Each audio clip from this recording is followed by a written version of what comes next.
Député La France Insoumise du Nord. Bonjour Adrien Quatennens. Bonjour. Merci d'être avec nous. Anne Hidalgo annonce ce matin la création de places d'hébergement pour les sans-abri à l'hôtel de ville, dans les mairies d'arrondissement. Elle encourage les entreprises à imiter cette démarche. Vous dites quoi? Coup de com', bonne initiative qu'il faudrait reproduire un peu partout en France?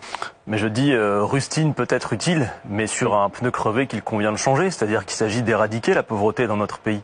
Et si on s'intéresse particulièrement à la question du logement, récemment il y a eu la loi Elan à l'Assemblée nationale, force est de constater que la politique du gouvernement risque d'aggraver encore la situation, parce que si Emmanuel Macron pense que c'est simplement en faisant de l'incantation et des injonctions à la baisse des loyers que les organismes, notamment HLM, qui par ailleurs subissent aussi la baisse des APL, comme les allocataires, parce que derrière, moins d'APL, ça veut dire moins de capacité aussi à rénover du bâti qui est existant, on va construire de nouveaux logements. Bref, il y a une politique globale. Alors effectivement, qu'en attendant, il y a besoin de gérer l'urgence en bout de course. C'est ça, parce qu'effectivement, en France, c'est 8 millions de pauvres, c'est à peu près 4 millions même de mal logés. Même 9 millions. Et on n'a pas de chiffre très précis sur les SDF, mais au moins 150 000 dit l'INSEE. Il faut effectivement, vous le suggériez, plusieurs années pour construire des nouveaux logements. En attendant, et ces hébergements d'urgence, ils ont un rôle. Toute mesure d'urgence est bienvenue, mais il ne faudrait pas que ça empêche de consolider quelque chose qui soit un véritable plan d'éradication de la pauvreté. Parce que quand Emmanuel Macron court les plateaux ou même fait de grandes conférences, d'ailleurs ce qui n'est pas franchement de mon point de vue le rôle du président de la République, mais plutôt celui du Premier ministre, pour aller présenter de multiples plans. On a vu récemment le plan santé ou le plan pauvreté, qui par ailleurs sont des plans, s'il ne faisait pas, vous lui reprocheriez peut-être de ne pas être assez impliqué. Pour moi c'est le rôle du chef du gouvernement de présenter ces plans. Emmanuel Macron a l'air de penser que la santé ou la pauvreté, comme l'écologie d'ailleurs, on en parlera peut-être tout à l'heure, il suffit d'en parler pour régler les problèmes. Non, moi je dis un plan sans sous, aujourd'hui c'est un plan qui ne vaut pas un clou. Parce que pour Emmanuel Macron, quand il s'agit de redistribuer toujours plus de capital à celles et ceux qui en ont le plus, là il est toujours très conséquent. Et il n'y a pas de difficulté à trouver de l'argent. Par contre, pour la pauvreté ou pour la santé, le préalable de son discours c'est de dire on a besoin de mieux accompagner ou de réorganiser. Par contre, jamais de plus financer. C'est un problème. Donc moi, je pense que nous avons de multiples propositions à formuler pour un plan global d'éradication de la pauvreté. Je vous soumets comme ça à la volée 2 idées. Par exemple, étendre la gratuité. Pas la gratuité pour la gratuité, parce que bien sûr, la gratuité a un coût. Mais on pourrait imaginer, par exemple, que les transports soient gratuits. En plus, il y a du bénéfice écologique derrière. On pourrait aussi imaginer, pourquoi pas, d'étendre... Gratuit pour tout le monde, vous voulez dire? Mais évidemment, parce qu'il ne s'agit pas non plus de faire en sorte que des couches de la population fassent sécession de l'ensemble. Quand on propose la gratuité, y compris par exemple celle des premiers mètres cubes d'eau qui sont nécessaires à la vie, c'est pour tout le monde. Et on pourrait imaginer, par exemple, pour financer cette gratuité, que l'eau qui sert non pas à boire et à se laver, c'est-à-dire celle qui est indispensable, mais celle qui, pourquoi pas, sert à laver sa voiture, je fais pas de reproche à ceux qui ont à laver leur voiture, coûte un peu plus cher. Bref, il y a des solutions. Par ailleurs, le fait que certains minima sociaux ou les allocations, vous savez, ce fameux pognon de dingue qu'a fustigé Emmanuel Macron, soient sans cesse rabotés, parce que c'est bien de ça dont il s'agit. Quand on dit on va augmenter seulement de 0,3% certains minima ou même les retraites, et on va les désindexer de l'inflation, alors que l'inflation est à 1,7, de fait on peut raconter ce qu'on veut, on grève le pouvoir d'achat. Bref, bien évidemment que pour les communes, il y a à gérer des situations d'urgence qui nécessitent sans doute des mesures d'exception, mais il faut un plan beaucoup plus global et surtout financé. D'accord. Alors, après Emmanuel Morel, c'est la sénatrice socialiste Marie-Noëlle Lienemann qui a décidé hier de quitter le PS. En attendant peut-être Julien Gray qui y songe, c'est en tout cas ce qu'il dit ce matin dans les colonnes du journal du dimanche. Je propose qu'on écoute quelques secondes Marie-Noëlle Lienemann et on en parle. Socialistes hors du parti que dans le parti. Et donc à ces socialistes-là, à toutes celles et ceux qui se sentent partie prenante de ces combats, je leur dis rejoignez ce nouveau Front populaire. Alors un nouveau front populaire, manifestement construit plus ou moins autour de Jean-Luc Mélenchon et de la France insoumise. Est-ce que ce rôle un peu central, ce rôle de pivot dans la recomposition de la gauche aujourd'hui, vous l'assumez, vous le revendiquez, vous y êtes prêt ? Mais avons-nous le choix? Évidemment que nous y sommes prêts et que nous devons assumer cette responsabilité. Vous savez, on analyse la situation politique froidement. On a la Macronie qui est dans une impasse de fond et de forme, l'exercice du pouvoir. On y reviendra. On a la menace partout en Europe de l'extrême droite qui est la mauvaise solution à une colère légitime. Et à côté de ça, nous devons être l'alternative. La séquence de 2017 nous permet de tirer quelques enseignements. D'abord, il ne vous aura pas échappé que sur ce camp, disons, largement progressiste, que vous qualifieriez de gauche, eh bien nous sommes aujourd'hui en situation d'être devant. Et par ailleurs, devant la social-démocratie dans un rapport de 1 à 3 à l'issue des urnes de 2017. Donc évidemment que cette position nous responsabilise. Nous ne sommes pas là pour nous faire plaisir, pour agiter nos drapeaux et faire du témoignage. Nous n'avons jamais prétendu à autre chose que d'exercer les responsabilités, que d'accéder au pouvoir, non pas par orgueil ou par arrogance, mais parce que nous pensons que les urgences que nous avions déterminées lors du scrutin présidentiel et les solutions que nous continuons à porter chaque jour par de multiples propositions, notamment à l'Assemblée nationale, sont toujours d'une urgence criante. Donc le Parti socialiste est mort aujourd'hui, vous diriez ça? Mais ce que l'on voit là doit être mesuré comme un événement, parce qu'il ne s'agit pas, contrairement à ce qu'on a pu voir il y a quelque temps, de sorties individuelles avec des gens qui, dès lors qu'ils sortent du Parti socialiste, sont occupés à acheter des pierres à la France insoumise. D'abord, je dois dire que ça fait du bien. C'est rafraîchissant de voir des responsables socialistes sortir, faire une scission du parti sur du fond, sur du contenu. Ça fait longtemps qu'au PS, on n'a pas entendu parler d'idées nouvelles, voyez-vous. Donc quand on a une convergence, parce que c'est bien de ça dont il s'agit, convergence d'idées, effectivement, on ne va pas demander le certificat de baptême à celui ou celle qui veut venir nous renforcer. Vous savez, en 2017, on est quand même passé près de ce résultat. Les 4 premiers candidats étaient dans un mouchoir de poche. La prochaine fois, il n'est pas question de laisser le pays perdre du temps comme il le fait actuellement avec Emmanuel Macron. Pour être clair pour vous, là, on assiste à la mort du Parti socialiste, oui ou non? Mais ça le regarde, mais je pense que son agonie, à lui, pour le coup, est consommée depuis un certain temps. Et on imagine mal, d'ailleurs, que le Parti socialiste puisse raisonnablement se remuscler, avec aujourd'hui en coulisses, quelque part, à sa tête, sans le dire, celui qui a été son principal fossoyeur, à savoir François Hollande. Ça a le mérite d'être clair. Donc là, ce qui se passe, c'est une scission. Il va y avoir de multiples élus. Ils vont créer un parti, ça va leur appartenir. Moi aussi, je suis membre d'un parti politique par ailleurs. Mais la France insoumise ne prétend pas à être un parti politique. Elle prétend être un grand mouvement populaire, avec des niveaux d'implication différents, des gens qui viennent de parcours politiques différents, mais qui se retrouvent sur le fond, sur un programme. C'est pour ça qu'on parle de convergence, voyez-vous, et non pas de rassemblement. Il ne s'agit pas de se retrouver autour de la table et de dire alors qui on met où pour faire une jolie liste, etc. C'est de voir est-ce que nous avons à partager sur le fond. Justement, Adrien Quatennens, le rassemblement, c'est sur quelle base? Est-ce que ça veut dire que tous ceux qui aspirent à rassembler un grand mouvement de gauche autour de la France insoumise doivent accepter la 6e République, doivent accepter la sortie de l'OTAN, doivent accepter le plan B sur l'Europe, doivent accepter un plan de relance de plus de 200 milliards d'euros comme le proposait Jean-Luc Mélenchon dans son programme présidentiel? En d'autres termes, est-ce que tout ce que vous proposez est à prendre ou à laisser, ou est-ce qu'on peut discuter d'un programme commun et sur quelle base? Alors d'abord, je vous demande de comprendre plusieurs choses. Il n'est pas question, d'ailleurs on ne parle pas de rassemblement de la gauche ou d'union de la gauche, pour une raison simple, c'est que si on parlait comme ça manquerait cruellement d'ambition, voyez-vous, parce que vu ce que pèse aujourd'hui la gauche et le nombre de Françaises, de Français qui se sentent enthousiastes à l'idée de se rallier à cet étiquetage, dont on comprend mal aujourd'hui encore ce qu'il veut dire quand on voit François Hollande s'en revendiquer, nous appelons à faire autre chose. On parle de fédérer le peuple. Certes, et mais quand vous êtes je parle de d'accord pour dire que si la gauche n'est pas unie, elle n'a aucune chance de gagner? Oui, mais en tout cas, ce qu'il y a de clair, c'est que si vous voulez, moi, ce qui m'intéresse, c'est de mettre en mouvement des dizaines de milliers de personnes qui, aujourd'hui, n'attendent pas des accords d'appareil ou que... Vous savez, ça intéresse les militants politiques. Moi, ce qui m'intéresse, y compris dans les mobilisations, dans nos actions, c'est de voir qui sont celles et ceux... des partis et des appareils pour former... Vous savez, aujourd'hui, nous sommes dans une situation à la France insoumise où vous avez des gens de catégories sociales, socio-professionnelles tout à fait différentes qui nous écoutent. On s'adresse à une base qui était la classe ouvrière d'antan, mais aujourd'hui, quand on parle du peuple, il inclut cette classe ouvrière, mais ne s'y résume pas. Moi, voyez-vous, partout à Lille, quand je suis interpellé par des gens, vous avez des gens qui sont dans des positions sociales, disons de classe moyenne, c'est comme ça qu'on les appellerait, qui sont des managers, qui eux-mêmes, à leur niveau, dans leur entreprise, subissent les conséquences d'une compétition généralisée qui finit par les atteindre eux-mêmes. Et donc, ce que propose la France insoumise leur paraît, à l'épreuve des faits, raisonnable. Parce que le programme que vous venez de décrire à grands traits, figurez-vous qu'à l'épreuve des faits, il apparaît de plus en plus que comme chose de désirable et de raisonnable. Voilà ce que nous essayons de faire. Quand on demande à Marie-Noëlle Lienemann ce qui potentiellement peut lui poser problème dans une alliance ou dans un rapprochement, en tout cas avec Jean-Luc Mélenchon, elle évoque 2 choses. Et elle dit, je cite, 1, Chavez et Maduro, ce n'est pas du tout ma tasse de thé.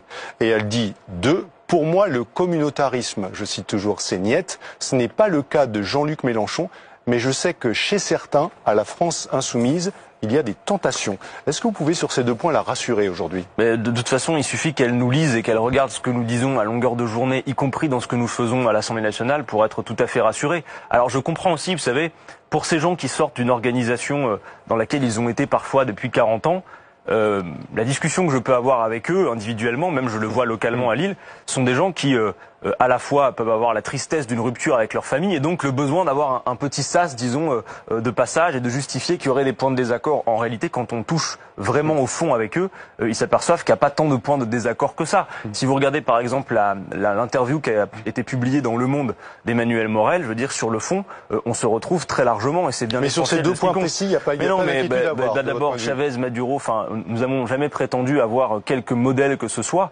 Nous avons eu effectivement, y compris dans la période chaviste, une source d'inspiration qui peut se limiter à quelques mots. Hugo Chavez, lorsqu'il est arrivé au pouvoir, a été le premier à faire de la rente pétrolière autre chose que du gavage d'une oligarchie, et il a fait de la redistribution. Voilà tout. Après, évidemment que si vous voulez me faire dire que nous allons faire le Venezuela en France, absolument que non. Et d'ailleurs, dans tous les pays, nous pouvons avoir ça et là des sources d'inspiration. Je vous en cite une. Nous avons proposé, par exemple, l'impôt universel, qui ferait que quand il y a de la fraude et de l'évasion fiscale, vous savez qu'il y en a pour 100 milliards dans ce pays, 1600 € par an et par contribuable, eh bien si vous partez pour raison fiscale, vous payez au fisc français la différence entre votre lieu d'atterrissage et ce que vous auriez payé en France. C'est une idée tout à fait inspirante, ne trouvez-vous pas? Elle nous vient des États-Unis d'Amérique, voyez-vous. Est-ce que vous allez dire pour autant que les États-Unis d'Amérique sont devenus notre modèle dans l'ensemble? Assurément non. Donc nous n'avons pas de modèle, nous avons ça et là des sources d'inspiration. Ce que nous voulons faire est radicalement neuf. D'accord. Est-ce que on peut vraiment débattre au sein de la France insoumise? Est-ce que vous débattez librement, et notamment avec Jean-Luc Mélenchon? Je fais allusion, vous vous en doutez sans doute, à ce qui est rapporté ce matin par nos confrères du Journal du Dimanche, où un cadre de la France insoumise, qui n'est pas nommé, mais dénonce, je cite, une culture de la terreur pour que tout le monde dise la même chose que Jean-Luc Mélenchon. Alors non seulement on peut débattre à la France insoumise, mais surtout on doit débattre. C'est-à-dire que ce qu'il y a d'assez drôle, c'est que quand il n'y a pas de débat apparent, vous dites bah alors on peut pas débattre dans cette organisation, et quand il y en a, tout de suite on se déchirerait parce qu'il y aurait des points de nuance. En réalité non, nous avons des débats. C'est le cas du groupe parlementaire qui n'est pas le mouvement dans son ensemble, il y a les 17 parlementaires de la France insoumise, mais il y a des espaces de discussion, de débat. Vous savez par exemple le programme L'avenir en commun que nous avons déployé lors de l'élection présidentielle.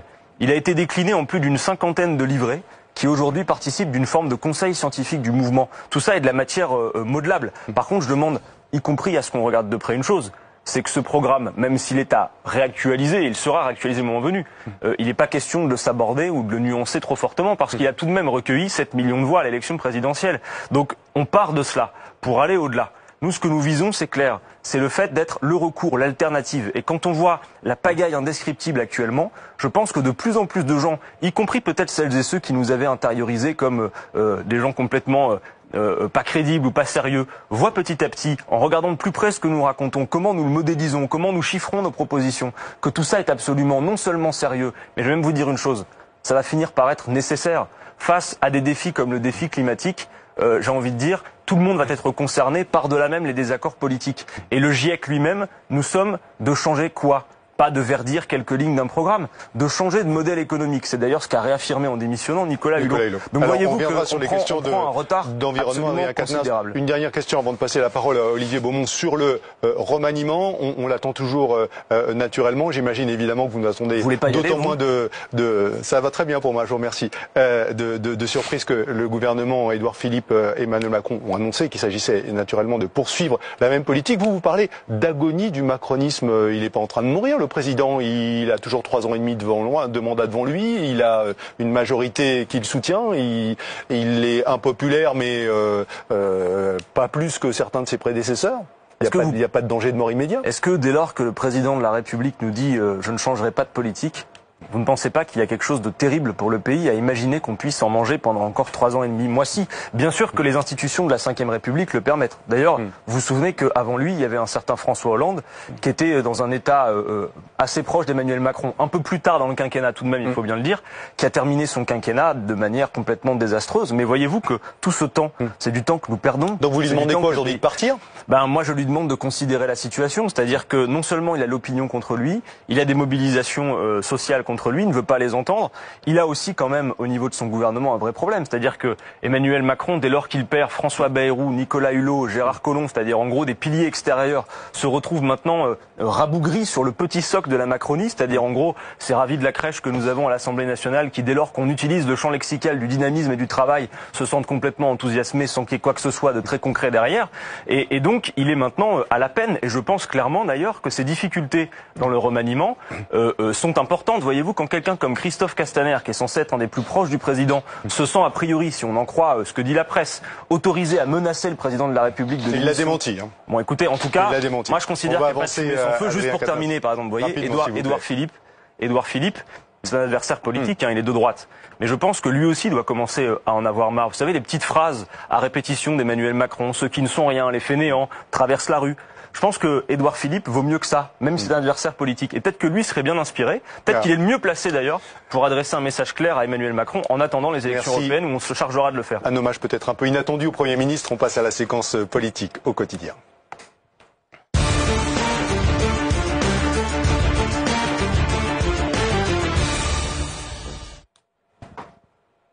Et c'est à vous, Olivier. Merci Thierry. Bonjour Adrien Quatennens. Je vous propose qu'on revienne d'abord sur une petite passe d'armes qui a eu lieu en fin de semaine entre François Ruffin, votre collègue à l'Assemblée nationale de la France Insoumise, et le ministre de l'Éducation nationale Jean-Michel Blanquer. Ça portait à propos du statut des accompagnants d'élèves handicapés en milieu scolaire. Regardez. Chers collègues marcheurs, je vous le demande avec solennité. Vous n'avez pas honte? Honte de votre paresse, honte de votre sectarisme. Depuis le début de votre mandat, quelle proposition de loi avez-vous porté? Rien, aucune. Et le ministère, quel projet de loi? Rien, aucun. Vous êtes 300 et aucun amendement. Vous n'avez même pas participé aux échanges. Vous êtes contentés en groupe, en troupeau, de voter contre, de lever la main en cadence comme des Playmobil. J'espère que le pays ne vous pardonnera pas. C'est un sujet qui dépasse les clivages. Ça fait 20 ans que gouvernement après gouvernement, il y a des avancées. Il faut savoir dire ce genre de choses. Et ce gouvernement en a fait encore plus que les précédents, puisque nous avons créé en cette rentrée des nouveaux postes d'accompagnants d'élèves handicapés, et que nous allons encore le faire à la rentrée prochaine. C'est tout à fait programmé. C'est un sujet très sérieux qui réclame tout à fait autre chose que les effets de manche de Monsieur Ruffin, et c'est vraiment désolé qu'il ait décidé de faire une espèce de coup politique avec Monsieur Pradier sur ce sujet. C'est lamentable. Qu'est-ce que vous répondez au ministre de l'Éducation nationale? Il parle d'effet de manche, de coups politiques. Il faut rappeler quand même aujourd'hui qu'il y a 80 000 personnes accompagnants pour les élèves handicapés en milieu scolaire pour 320 000 personnes. Et il y a quand même des choses qui ont été faites. Le ministre l'a rappelé. Il y a eu 11 000 créations de postes cette année. Et les contrats aidés précaires, en effet, qui prévalaient jusqu'à présent, sont en phase de régularisation ou en train de passer en contrat de droit public. Donc il n'y a pas rien qui est fait quand même. Bon, écoutez, les professionnels du secteur que vous citez seront les premiers touchés par vos mots, et de voir si effectivement la politique du gouvernement est à la hauteur, premièrement. Ensuite, les contrats aidés qui ont été supprimés, ça a été un véritable fiasco, y compris dans ces secteurs. Donc moi, je vais vous dire une chose que votre petit reportage ne dit pas. C'est que quand nous parlons à l'Assemblée nationale, fort heureusement, nous ne nous adressons pas uniquement à nos collègues dans l'entre-soi de ces lieux. Nous nous adressons à tout le pays. Et ce que vous oubliez de dire, c'est que ce qui s'est passé, et ce à quoi réagissait François Ruffin, c'est que dans le cadre d'une journée de niche parlementaire qui était à l'initiative de nos collègues des Républicains, donc de droite, il y avait un texte qui était déposé sur ce sujet. Le texte peut être jugé insuffisant pour les uns, pas à la hauteur pour les autres. Néanmoins, ne méritait-il pas d'être discuté? Or, l'ensemble des groupes parlementaires, y compris le nôtre, a fait le travail de fond qui consiste à amender ce texte. C'est-à-dire que contrairement à ce que dit M. Blanquer, nous ne sommes pas les abonnés des effets de manche et des effets de tribune. Nous travaillons sérieusement à faire sans cesse de multiples propositions. Et là, ce qu'il s'est passé, cher monsieur, c'est que le groupe majoritaire, lui, à 300, n'a déposé aucun amendement pour la raison qu'ils sont en nombre suffisant. Écoutez-moi jusqu'à la fin, c'est important que les téléspectateurs entendent ça. Ils ont voulu éjecter ce texte d'un revers de la main. C'est-à-dire, en gros, dire... C'est ce que ça signifie. Le sujet ne mérite pas d'être discuté à l'Assemblée nationale. Et donc mon collègue Ruffin, qui lui a son expertise sur le sujet, qui lui a des propositions à faire, alors que ce n'est même pas un texte qui est à l'initiative de notre groupe, mais un texte issu de la droite. Parce qu'il n'y a pas de proposition de loi et pas de projet de loi que rien n'est fait sur ce sujet-là quand même. Alors peut-être que des choses sont faites, mais moi je viens de commencer par vous dire que d'abord ce qui se faisait était clairement insuffisant, et d'en appeler au témoignage de celles et ceux qui y travaillent. Mais quand bien même, est-ce une Assemblée nationale ou est-ce simplement comme il le dit, une armée de Playmobil qui lève la main en cadence et avec un sectarisme profond. Voyez-vous, nous nous intéressons pas en tant qu'insoumis à qui parle, à qui propose, pour savoir si l'on s'investit dans les sujets, y compris que nos propres adversaires mettent sur la table.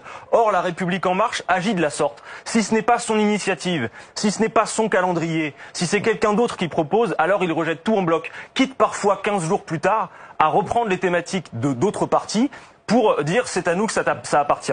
Voyez-vous, à un moment donné, ça dévitalise complètement l'Assemblée nationale. Ils sont les champions de la dépolitisation de ce lieu. Vous fermez les yeux, vous avez l'impression d'être au milieu d'un conseil d'administration. C'est pas à la hauteur d'un grand pays démocratique comme la France.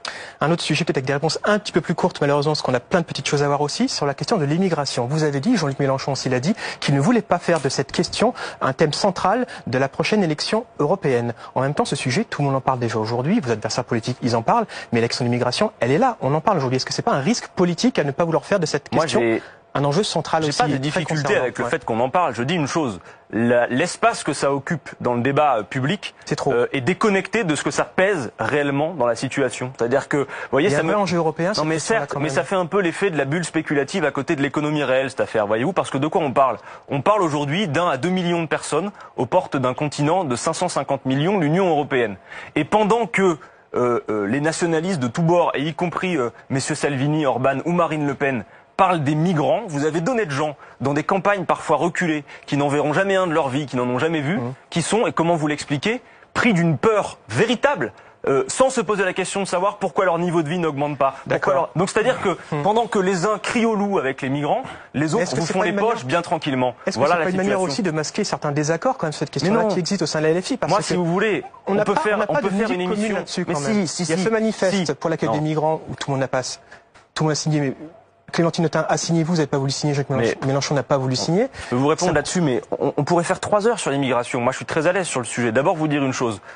Moi, je n'accepte pas de recevoir de leçons de tous ces gens prétendument de gauche, plus à gauche que nous, etc., qui diraient qu'on n'est pas clair sur le sujet. D'abord, pendant la loi Asile-Immigration qu'a posée le maire de Lyon, Gérard Collomb, nous étions présents pour battre le fer contre eux et dire que nous n'étions pas d'accord avec le fait qu'on enferme des gamins 90 jours en centre de rétention. Voyez-vous, c'est la France insoumise qui n'a pas attendu qu'on signe quelques tribunes que ce soit. Et d'ailleurs, celles et ceux qui l'ont signé n'étaient pas au renfort à ce moment-là. Qui a proposé la création d'un statut du réfugié climatique et du réfugié économique. Parce que nous refusons de trier parmi les misères. Pourquoi n'avons-nous pas signé ce texte? Nous en avons signé d'autres. C'est la confusion généralisée. Par exemple, le texte proposant d'SOS Méditerranée, le pavillon français pour l'Aquarius, qui, rappelons-le, n'est pas un bateau de croisière, mais qui fait du sauvetage en mer, nous l'avons signé. En revanche, oui, c'est vrai, nous avons un point de désaccord politique avec le texte que vous citez, c'est-à-dire celui de Mediapart, Regard et Politis, qui parle de l'accueil uniquement, et bien sûr que nous sommes pour l'accueil. D'ailleurs, pour l'accueil organisé, pas de manière anarchique comme c'est le cas aujourd'hui, organisé au niveau européen. Mais qui, dans ce texte, c'est notre avis, c'est la lecture que nous en faisons, fait des mouvements de population contraints une fatalité. Moi, je n'oublie pas et je refuse d'oublier que les gens ne partent pas de leur pays de gaieté de cœur. D'une part, et deuxième part, que nos pays ont des responsabilités dans les causes du départ. Le changement climatique, les guerres, les accords commerciaux inégaux. Ce sont des choses sur lesquelles on peut travailler en amont. Il faut faire les deux choses, l'accueil coordonné, mais le traitement des causes. Une question sur la mairie de Lille. Vous aviez dit très récemment que ça pouvait être une option, l'option de votre candidature dans cette ville. Est-ce que vous en dire un petit peu plus quand même? Ça dépendra de quoi? Mais j'ai des certitudes à vous donner à cette heure. C'est simple, la France Insoumise aura une liste aux élections municipales à Lille. Deuxième, la France Insoumise peut gagner à Lille. Jean-Luc Mélenchon était premier au présidentiel.